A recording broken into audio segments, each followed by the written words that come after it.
Continuamos con más información y la reserva de los países parecen apartarse del patrón dólar. Vamos a hablar con Alberto Ruscolequier, doctor en economía. Alberto, ¿cómo estás? ¿Qué tal, Santiago? ¿Cómo estás? Te dejé Bueno, el título, efectivamente ¿no? hay un proceso que... ¿Cómo? Ahí te dejé el título. Vamos a ver si esto aplica también a nuestro país. Bien. Bueno, veremos un poquitito cómo es el panorama general. Bien, Argentina, vos sabés que siempre es una excepción respecto de muchas conductas. Bueno, Argentina prácticamente no tiene reservas. Si es que se concreta finalmente el pago con el swap de China, hay una cuota que vence fin de este mes y otra en julio, están prácticamente nuevamente van a estar en terreno negativo.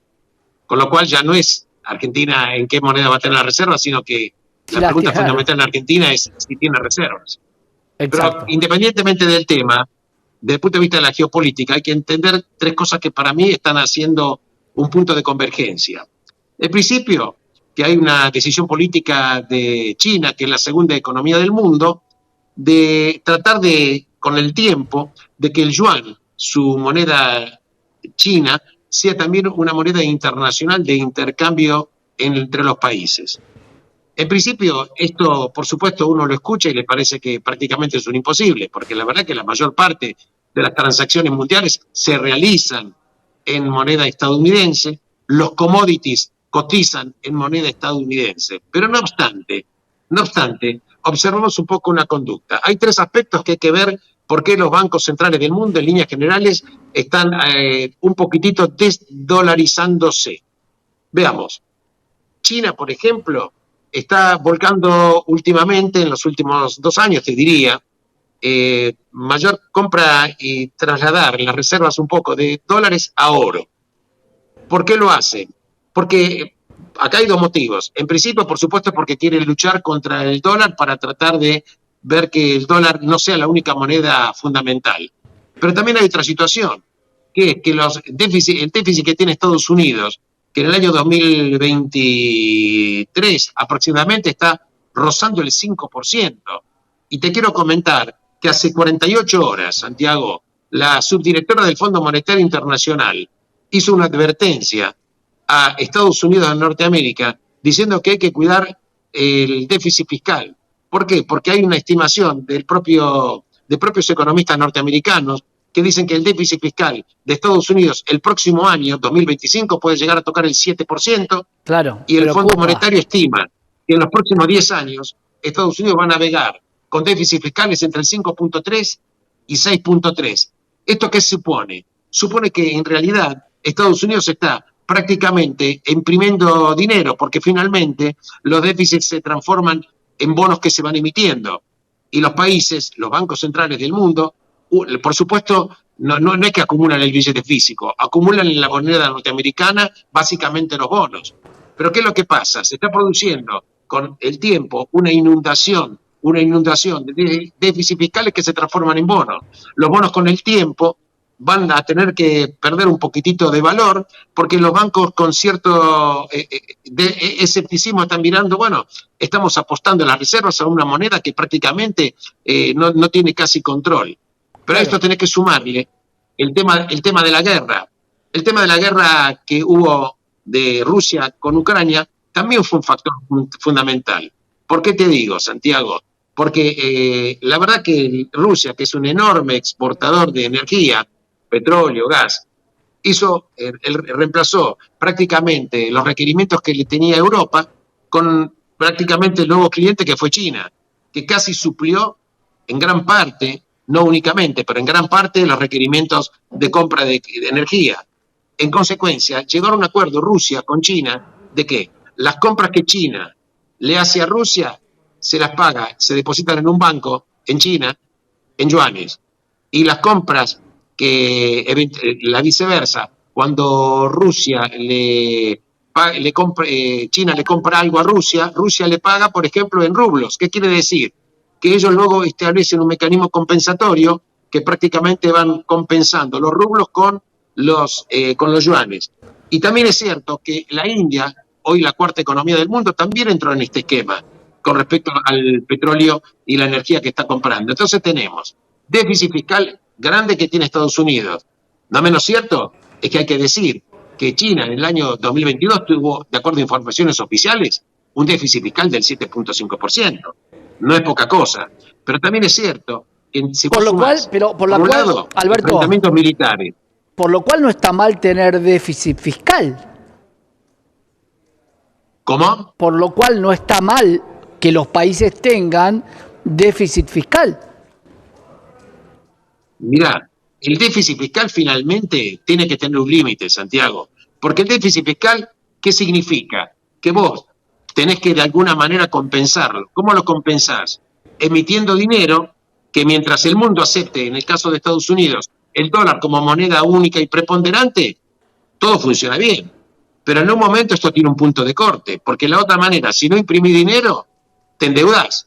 Estados Unidos se endeuda vía de los bonos del Tesoro que va emitiendo. ¿Qué quiere decir? Si vos, por ejemplo, lo trasladás al caso argentino, fíjate la experiencia que hemos tenido en las últimas décadas. Argentina optó por o emitir dinero, con lo cual provocó inflaciones de diferente tenor, hasta hemos llegado a tener hiperinflaciones, o endeudamientos que luego son impagables. En consecuencia, el déficit fiscal no puede ser sostenido. Y pensemos lo siguiente, Santiago, el déficit fiscal de Estados Unidos del año 2023, y te doy la cifra el 30 de septiembre, porque el año fiscal en Estados Unidos cierra a fin de septiembre, estuvo 1.273 billones. Para que nos hagamos una idea, el déficit fiscal de Estados Unidos en un año fue 2,5 veces el PBI de la República Argentina. Puede empezar a trasladar si los próximos 10 años llegás a seguir sumando estos déficits fiscales, en un momento determinado van a ser una situación terrible.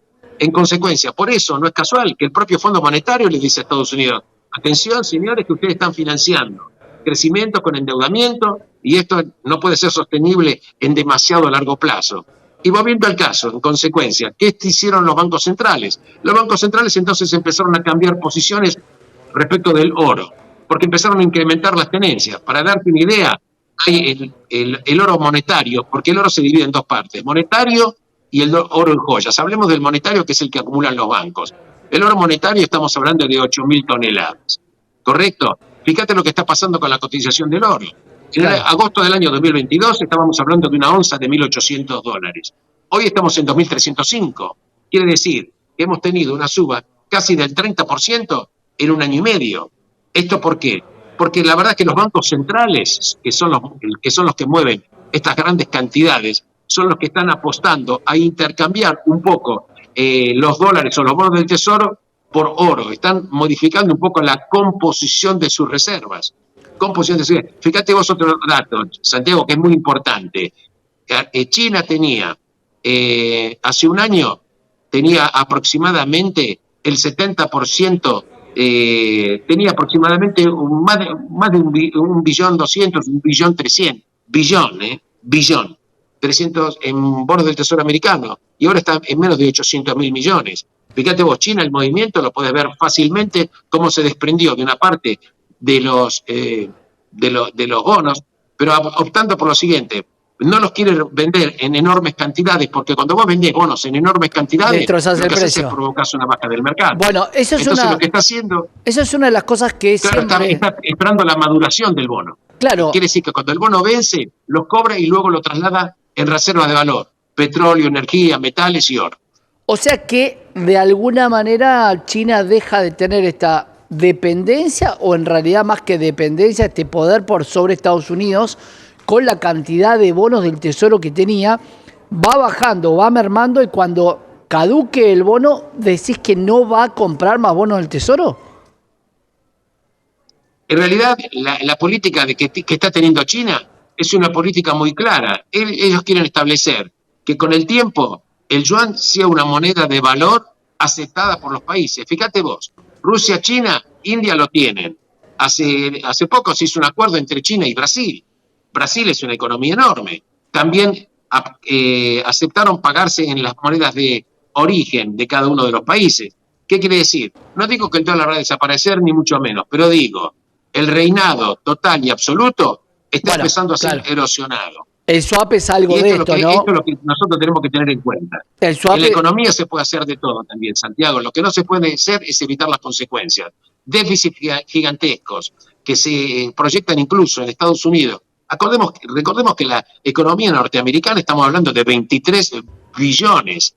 Quiere decir de que la economía norteamericana, fíjate vos, es una dimensión gigantesca. Si yo te hablo que la economía norteamericana promedio tiene un déficit del 6% de 23 billones, que por año está prácticamente teniendo un déficit de 3 veces todo el Producto Bruto de la República Argentina. Claro. Y si le sumamos también el tema de China, bueno, evidentemente por eso China, con mucha inteligencia, está volcando las reservas en productos concretos, petróleo, metales, materiales raros que se llaman, y también en oro. Y esto es el movimiento que estamos viendo. El oro, por ejemplo, futuro, agosto está cotizando en $2.326 aproximadamente. Quiere decir que cuando vos estableces la tasa del dólar, del oro futuro, estás subiendo el 1,5%, con lo cual prácticamente estamos hablando de una tasa del futuro del 10% anual. Claro. ¿Qué quiere decir? Que la tendencia del oro por ahora se mantiene y no creo que sea un momento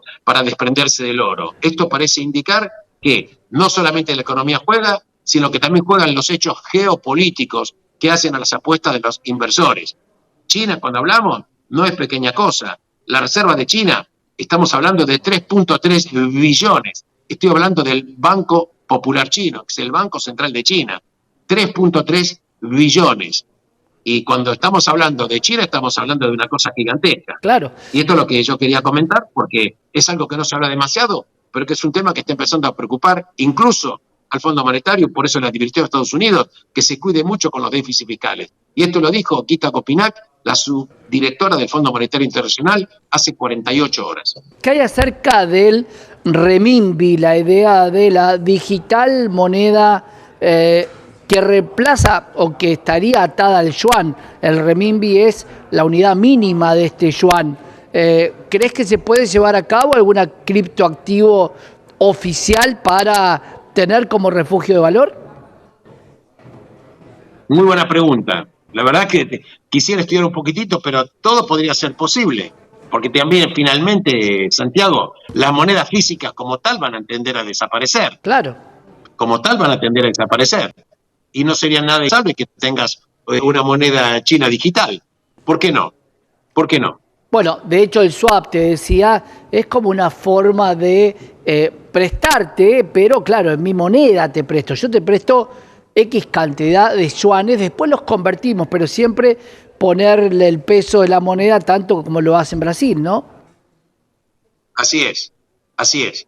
Así que bueno, vemos que el mundo, Santiago, está cambiando porque los hechos económicos cambian, los hechos geopolíticos cambian, las guerras tienen sus efectos y vamos a ver, incluso, fíjate vos, que no es motivo de ahora, pero por ejemplo, recién me consultaron, hay personas del exterior, qué va a pasar con la Unión Europea, qué va a pasar con el euro, si va a tender a desaparecer como producto de estas elecciones en el Parlamento Europeo, que eventualmente es un motivo interesante para charlar en otra oportunidad. Es un tema muy, muy interesante que va a pasar con el patrón euro. Gracias, Alberto, como siempre.